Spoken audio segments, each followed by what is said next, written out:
교과서에 충실한 교과 토의, 여디디아의 교충교토 시간입니다. 여러분 안녕하십니까? 오늘은 제4기 13과 마지막 과입니다. 오늘 선택하라 라는 제목으로 우리 함께 교과 토의를 진행하도록 하겠습니다.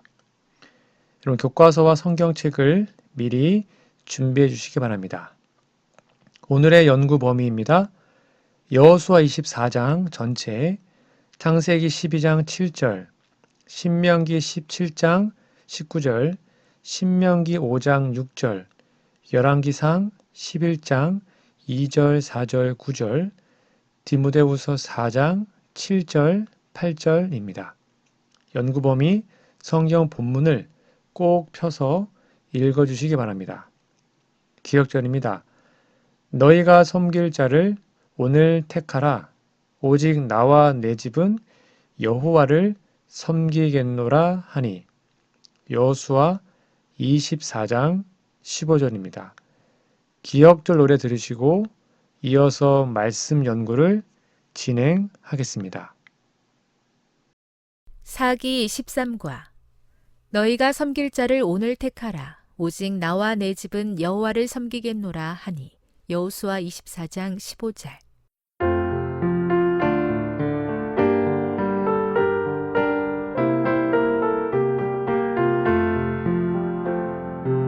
너희가 섬길 자를 오늘 택하라. 오직 나와 내 집은 여호와를 섬기겠노라 하니. 여호수아 24장 15절.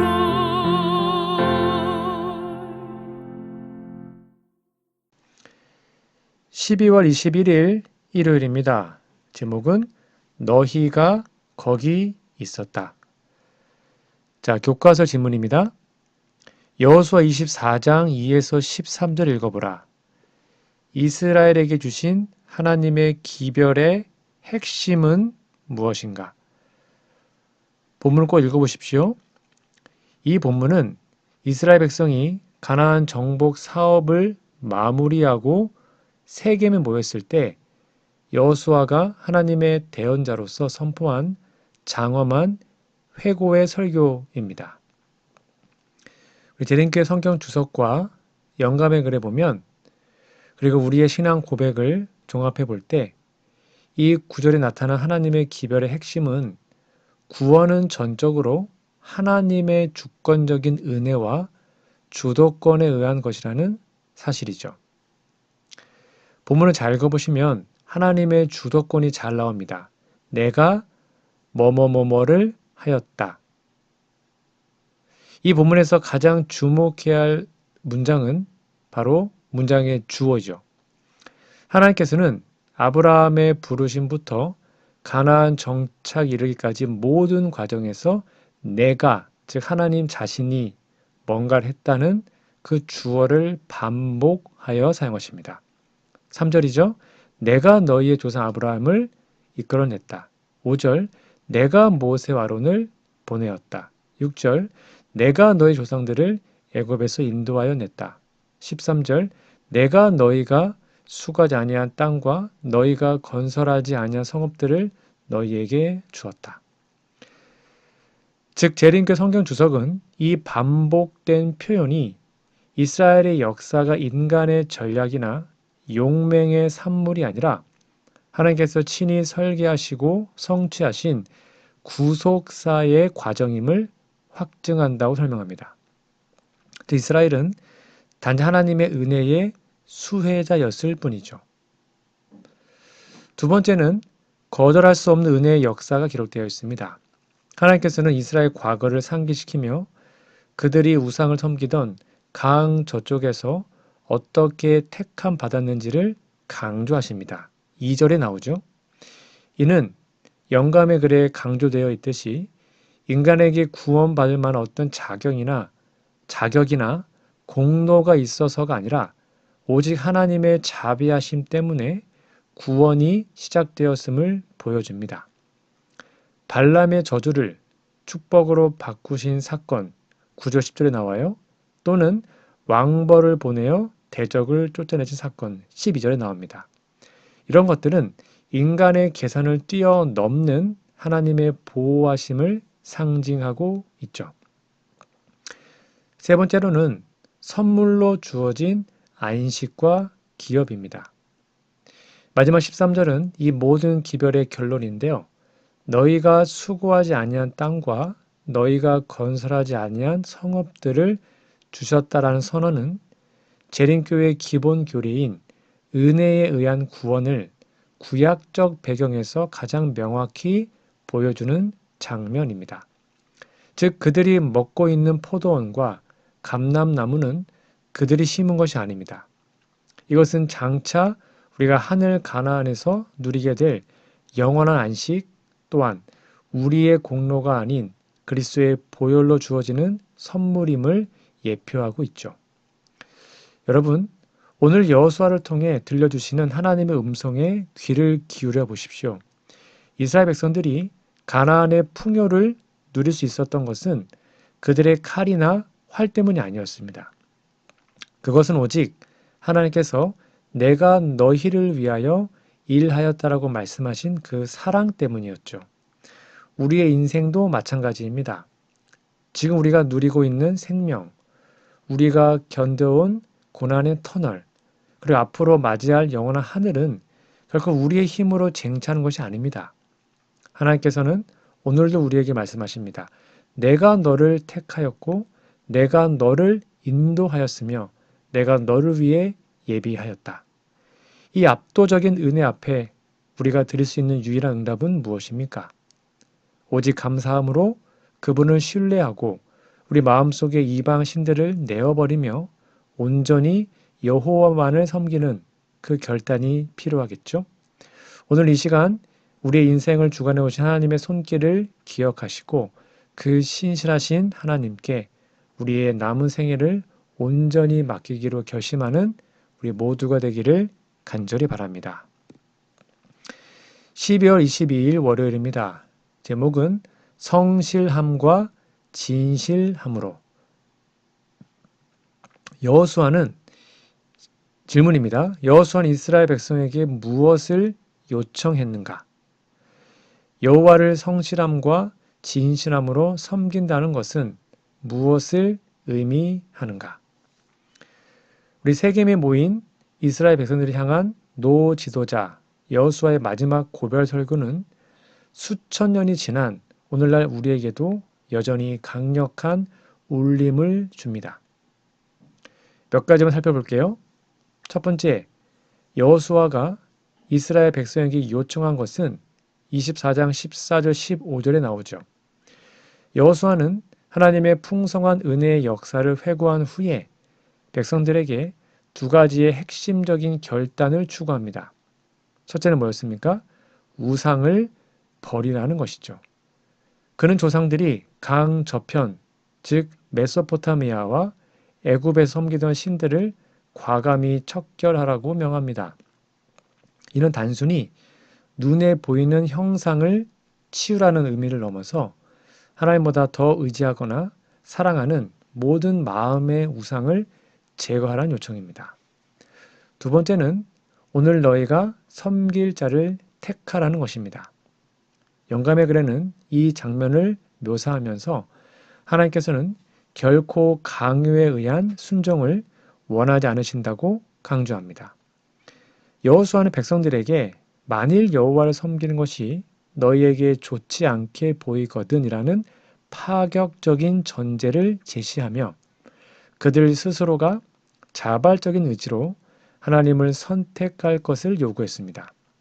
이는 인간의 자유의지를 존중하시는 하나님의 성품을 반영하는 것이며 구원은 강제된 굴복이 아니라 사랑에 기반한 자발적인 선택임을 명시하는 것입니다. 두 번째, 성실함과 진실함으로 섬긴다는 것의 의미가 무엇일까요? 여호수아 24장 14절에 언급된 성실함과 진실함은 우리 재림교 성경 주석과 이 신학적 배경에서 매우 중요한 의미를 가지는데요. 이 성실함이라는 히브리어는 타밈입니다. 이거는 완전한, 흠없는, 나뉘지 않는 마음을 뜻합니다. 이는 겉으로만 경건한 척하는 가식적인 신앙이 아니라 마음의 중심이 온전히 하나님께 고정된 상태를 의미합니다. 영감의 글에도 진정한 종교는 마음의 사업이라고 말하며 온 마음을 다하지 않는 봉사는 하나님께서 받으실 수 없음을 강조하죠. 여기 진실함은요, 히브리 말로 에메트라고 하는데 진리 혹은 변치 않는 신실함을 의미합니다. 이는 하나님의 계시된 말씀, 진리에 기초하여 변함없이 그분을 따르는 것을 말하고 있습니다. 즉, 감정이나 주변 환경에 따라 흔들리는 신앙이 아니라 기록된 하나님의 말씀에 뿌리를 받고 그 말씀대로 행하는 충성심을 뜻합니다. 따라서 여호와를 성실과 진실로 섬긴다는 것은 나뉘지 않은 온전한 마음으로, 그게 성실한 겁니다. 하나님의 말씀이라는 확고한 진리 위에, 이게 진실이죠, 자발적으로 그분을 선택하여 따르는 삶을 의미합니다. 여러분, 오늘 여호수아는 우리 앞에 엄숙하고도 자애로운 목소리로 묻고 있습니다. 너희가 섬길 자를 오늘 택하라. 여호수아는 오직 나와 내 집은 여호와를 섬기겠다라고 먼저 결단하며 백성들 앞에 섰습니다. 그는 하나님께서 홍해를 가르시고 광야에서 만나를 먹이시며 가나안의 견고한 성벽을 무너뜨리는 것을 직접 목도한 증인이었습니다. 그 모든 기적 끝에 그가 내린 결론은 하나님은 강요하시는 독재자가 아니라 우리의 사랑을 간절히 기다리시는 아버지라는 사실이었습니다. 혹시 여러분의 마음 한구석에 여전히 버리지 못한 애굽의 우상이 남아 있습니까? 세상의 안락함, 재물에 대한 염려, 혹은 남몰래 품고 있는 은밀한 죄의 습관들이 여러분과 하나님 사이를 가로막고 있지는 않습니까? 하나님께서는 오늘 우리에게 억지 순종이 아닌 사랑에 겨운 고백을 듣고 하십니다. 주님, 저도 여호수아처럼 오직 주님만을 섬기겠습니다. 제 삶의 모든 주권을 주님께 드립니다라는 그 진심 어린 한마디를 기다리고 계십니다. 그러니 오늘 이 시간 머뭇거리지 말고 결단하십시오. 세상을 향했던 시선을 돌려 우리를 위해 십자가에서 피 흘리신 그 무한한 사랑을 바라보십시오. 그 사랑에 강권되어 여러분의 온 생애를 성실과 진실함으로 주님께 드리는 복된 결단이 오늘 꼭 있기를 간절히 소망합니다. 12월 23일 화요일입니다. 제목은 섬김의 자유. 교과서 질문입니다. 여호수아의 호소에 대한 이스라엘의 응답은 무엇이었는가? 그들의 답변에 여호수아의 반응은 어땠으며 그 이유는 무엇인가 생각해 보라. 여러분, 세겜에서 울려 퍼진 여호수아의 마지막 호소와 그에 따른 백성들의 반응, 그리고 여호수아의 이례적인 응답은 성경 역사에서 가장 극적인 순간 중에 하나인데요. 몇 가지만 살펴보도록 하겠습니다. 첫 번째, 백성들의 응답 어떻게 했었죠? 여호수아 24장 16에서 18절에 보면 확신에 찬 서약을 합니다. 여호수아의 강력한 도전 앞에 이스라엘 백성들은 즉각적이고도 열렬하게 반응했습니다. 그들은 우리가 결단코 여호와를 버리고 다른 신들을 섬기기를 하지 않겠다라고 단언했습니다. 그들의 응답에는 세 가지의 핵심적인 이유가 포함되어 있었죠. 첫 번째는 구원의 기억. 하나님께서 자신들과 조상들을 종되었던 애굽 땅에서 인도해낸 사실을 기억했습니다. 두 번째는 기적의 목도죠. 광야길에서 행하신 큰 이적들과 하나님의 보호하심을 인정했습니다. 세 번째는 승리의 주권입니다. 가나안 원주민들을 쫓아내시고 이 땅을 주신 분이 여호와이심을 고백했습니다. 우리 재림교 성경 주석은 백성들의 이 응답이 단순한 감정적 반응이 아니라 과거에 베풀어 주신 하나님의 은혜에 근거한 논리적이고 타당한 결단이었음을 설명하고 있습니다. 그들은 그는 우리 하나님이십니다라고 선언하며 언약의 관계를 다시 한번 확인했던 것이죠. 자, 두 번째는 여호수아의 충격적인 반응과 그 이유인데요. 여호수아 24장 19에서 21절에 보면 백성들의 긍정적인 응답에 대해서 여호수아는 뜻밖에도 차가운 반응을 보입니다. 뭐라 그랬죠? 너희가 여호와를 능히 섬기지 못할 것은 그는 거룩하신 하나님이시요 질투하시는 하나님이시니 너희의 잘못과 죄들을 사하지 아니하실 것이다라고 경고한 것이죠. 지도자로서 백성들의 결심에 찬물을 끼얹은 듯한 이 반응에는 깊은 신학적 의도가 담겨 있습니다. 무슨 말인가 하면 인간의 연약함과 자기 신뢰의 위험을 알고 있으라는 것입니다. 영감의 글에 보면 여호수아가 백성들의 마음속에 깊이 박힌 자부심과 자기 신뢰를 보았다고 설명합니다. 그들은 자신의 힘으로 하나님을 섬길 수 있다라고 생각했지만 여호수아는 인간의 부패한 본성으로는 결코 하나님의 거룩한 표준에 도달할 수 없음을 깨닫게 하려고 했던 것입니다. 그리고 하나님의 거룩하심을 부각시킨 겁니다. 여호수아는 하나님이 단순히 여러 신들 중에 하나가 아니라 전적인 헌신을 요구하시는 거룩하고 질투하시는 분임을 강조했습니다. 여기서 질투는 인간의 추한 감정이 아니라 그분의 백성을 향한 하나님의 타협 없는 독점적 사랑과 공의를 의미합니다. 그리고 세 번째는 진정한 회개로의 유도를 말합니다. 너희가 능히 섬기지 못할 것이라는 말은 포기하라는 말이 아닙니다. 자신의 무력함을 깨닫고 하나님의 도우심을 전적으로 의지하라는 역설적인 호소였죠. 여호수아는 그들이 가벼운 마음으로 서약하고 쉽게 배반하는 것을 경계하며 언약의 무게를 실감하게 하고자 했던 거죠. 백성들은 여호수아의 경고에도 불구하고 아니니이다. 우리가 여호와를 섬기겠나이다라고 다시금 결단을 굳혔습니다. 이 과정을 통해 백성들의 서약은 한층 더 엄숙하고 자발적인 성격을 띠게 되었습니다.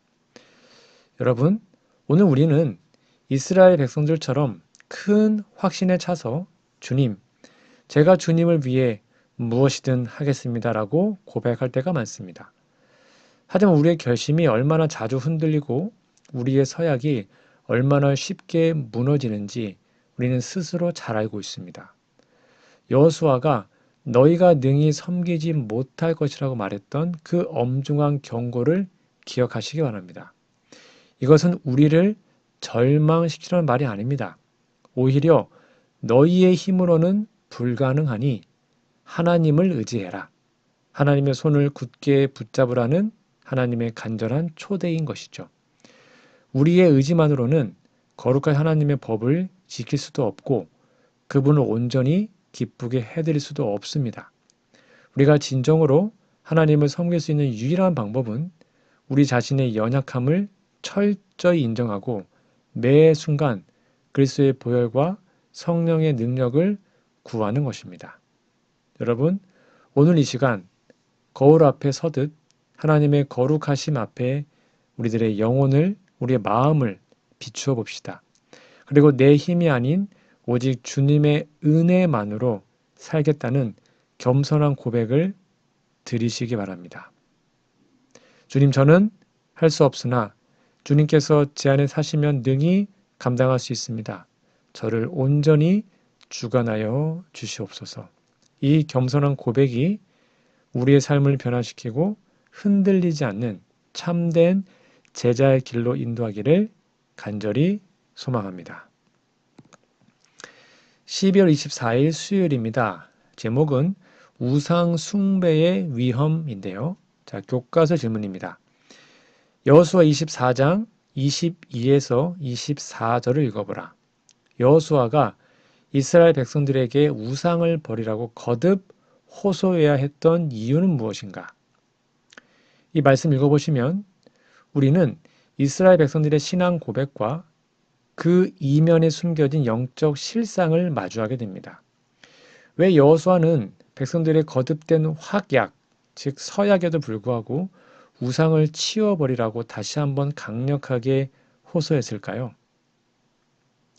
첫 번째는 고백과 실제 사이의 괴리감 때문이었습니다. 여기 보면 중요한 표현이 나옵니다. 너희 중에 있는 이방신들. 여러분 여호수아 24장 23절은 분명히 말하죠. 여호수아는 이제 너희 중에 있는 이방신들을 치워버리라라고 말합니다. 이는 이스라엘 백성들이 입으로는 하나님 섬기겠다라고 웅변하고 있었지만 실제로는 여전히 그들의 장막 안에 혹은 마음 깊은 곳에 애굽과 메소포타미아에서 가져온 우상들을 은밀히 소장하고 있었던 겁니다. 재림교회 성경 주석도 이 부분을 지적하며 백성들이 하나님을 섬기겠다는 의도는 진실했을지 몰라도 과거의 습관과 세속적인 안전장치를 완전히 포기하지 못한 이중적인 상태에 있었다라고 설명합니다.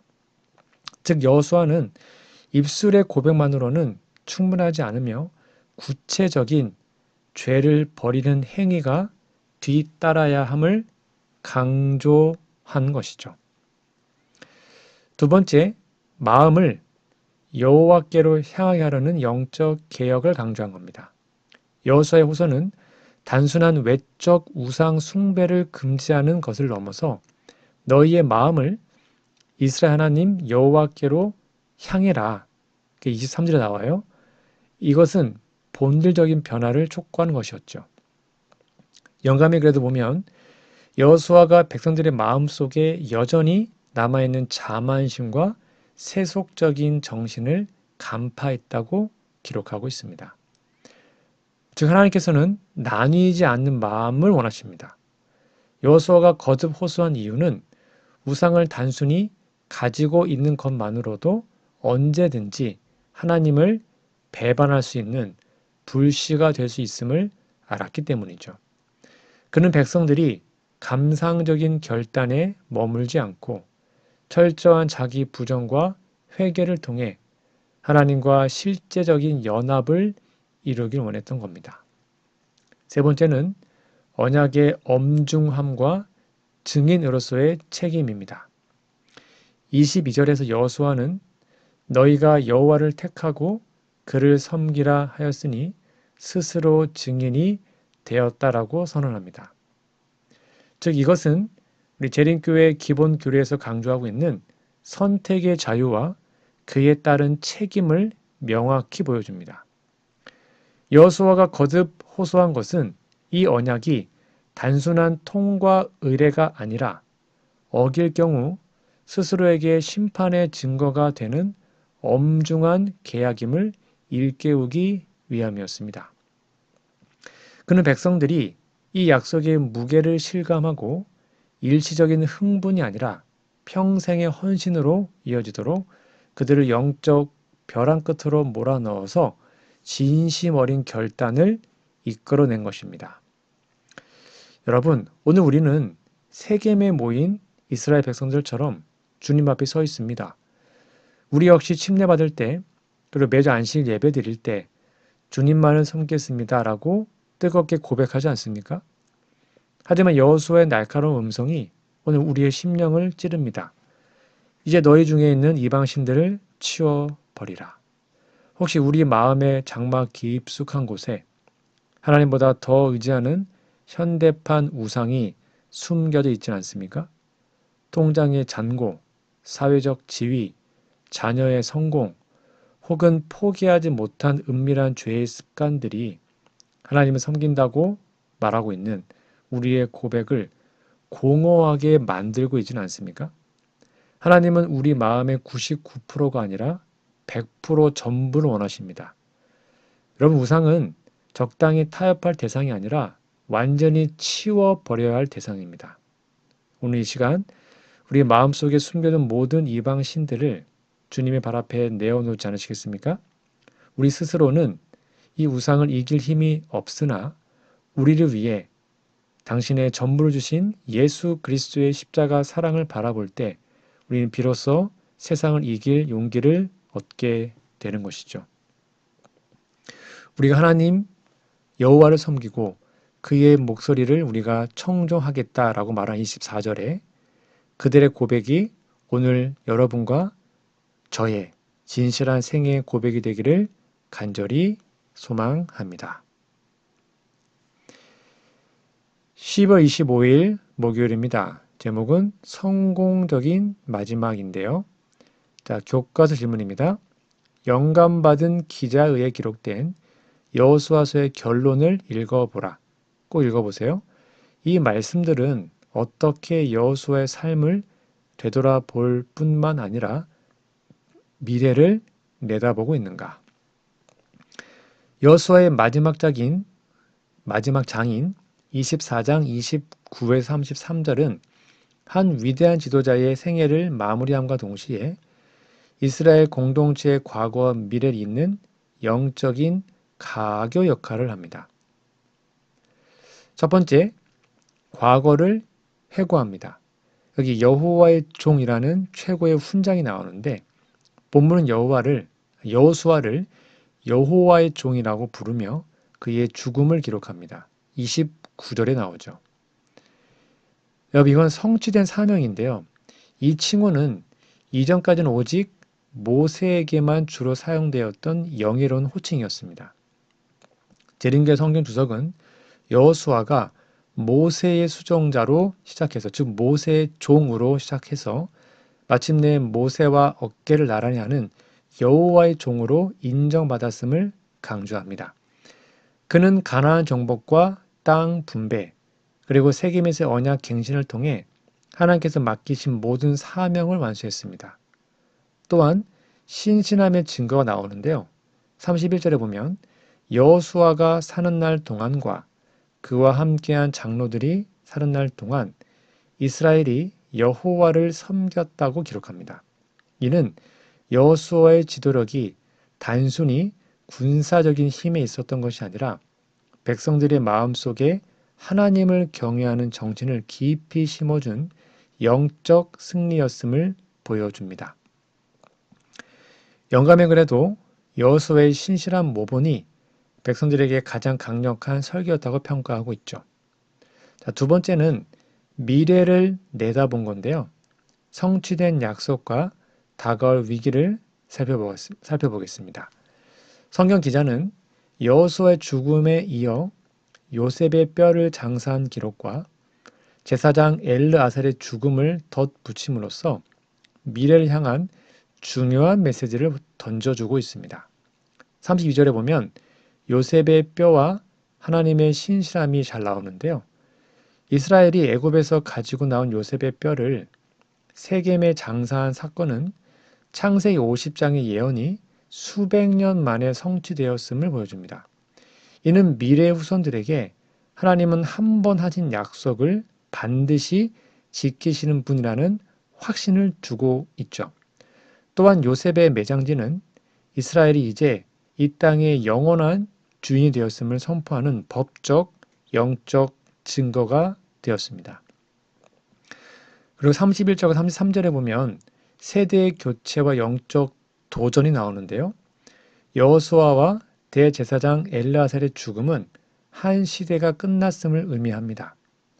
31절은 여호수아와 그 후에 생존한 장로들 있는 동안만 신앙이 유지되었음을 암시하는데 이는 뒤이어올 사사시대의 영적 암흑기를 암시하는 서글픈 복선이기도 합니다. 기자는 이 기록을 통해 다음 세대가 조상들의 신앙 유산을 어떻게 계승할 것인가라는 중대한 질문을 미래의 독자들에게 던지고 있는 것입니다. 결론적으로 여호수아서의 끝은 하나님은 신실하셨다. 그러나 그 신앙을 지키는 책임은 이제 살아남은 자들의 몫이라는 준엄한 교훈을 남기고 있습니다. 여러분, 여호와의 종 눈의 아들 여호수아가 110세에 죽었다라는 29절의 이 짧은 문장은 우리 마음을 깊게 울리죠. 그는 한평생 흔들림 없이 주님만을 바라보았고 그가 떠난 자리에는 하나님을 섬기는 백성들이라는 고귀한 열매가 남았습니다. 우리는 모두 언젠가 우리 생애의 끝에 서게 될 것입니다. 그때 우리 인생의 마지막 페이지에 어떤 기록이 남길 원하십니까? 세상에서의 업적이나 부귀가 아니라 하늘 기록책에 여호와의 신실한 종 누구누구누구 이러한 단 한 줄의 평가가 기록된다면 그보다 더 영광스러운 일이 어디 있겠습니까? 여러분, 그러나 여호수아의 시대는 끝났지만 하나님의 역사는 멈추지 않습니다. 요셉이 죽어서도 그의 뼈로 하나님의 약속을 증거했던 것처럼 우리의 신앙 또한 다음 세대에게 살아있는 기별이 되어야 합니다. 오늘 우리의 자녀들에게 그리고 이웃들에게 무엇을 남겨주시겠습니까? 우리가 믿고 있는 하나님이 얼마나 신실하신 분인지 우리의 삶으로 보여주지 않으시겠습니까? 오직 나와 내 집은 여호와를 섬기겠노라 라고 하던 그 결단이 오늘 우리의 가정에서 다시 불붙기를 원합니다. 우리가 잠든 후에도 우리의 후손들이 우리의 부모님이 섬기던 그 하나님을 우리도 섬기겠다 라고 고백할 수 있도록 오늘 이 시간 다시 한번 성실과 진실함으로 주님의 손을 붙잡는 우리 모두가 되기를 간절히 바랍니다. 오늘은 제13과 오늘 선택하라 라는 제목으로 우리 여호수아 공부를 마쳤습니다. 지난 13과 동안에 우리 함께 말씀을 나눴는데요. 여러분 다시 한번 여호수아를 여러 번 읽어보시고 여러분 마음속에 깊은 교훈을 가득 채워가시기를 간절히 바랍니다. 연구 범위 성경 본문 꼭 읽어주셔야 됩니다. 그 기억절도 외워주시면 감사하겠습니다.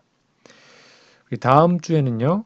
이제 새로운 한 해가 시작되고 새로운 기가 시작됩니다. 박해받으나 버림받지 않음이라는 제목으로 함께 교과 연구를 진행하도록 하겠습니다. 다음 주까지 건강하시고요. 우리 기도하고 오늘 공부를 마치겠습니다. 하늘에 계신 아버지, 깊은 죄의 바다에서 우리를 건지시고 하늘 가나안으로 나아가게 하는 그리스도의 보혈의 은혜에 감사합니다. 오늘 우리가 섬길 분은 오직 한 분 하나님이십니다.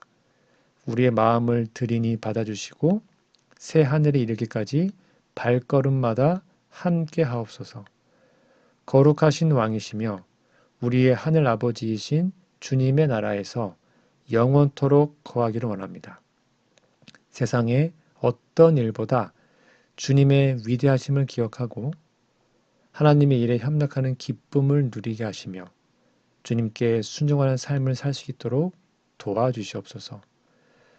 저희가 할 수 없는 일을 생각하고 기도하기도 하지만 우리의 뜻이 아닌 주님의 뜻 가운데 이 모든 일이 이루어지기를 원합니다. 주님을 향한 우리의 고백이 진실한 마음이 되게 하시고 그것을 지켜나갈 수 있는 힘도 더해 주옵소서. 우리 마음에 주님을 모시고 믿음과 사랑 안에서 살겠노라 다짐하지만 주님과 세웠던 약속들이 어느새 잊혀지지 않았는지 되돌아봅니다. 주님과 교제의 시간을 회복할 수 있게 도와주시고 한 해를 주님과 함께 마무리할 수 있게 하옵소서. 사는 날 동안 주님께서 우리와 함께 하신 것처럼 한 해가 마무리되고 인생 한 단계가 마무리될 때 변함없이 우리들과 함께 하시기를 기도드립니다. 주님과 동행하며 믿음을 지킬 수 있도록 도와주시고 삶을 통해 진리를 증거할 수 있게 하여 주시옵기를 예수님의 이름으로 간절히 기도합니다. 아멘.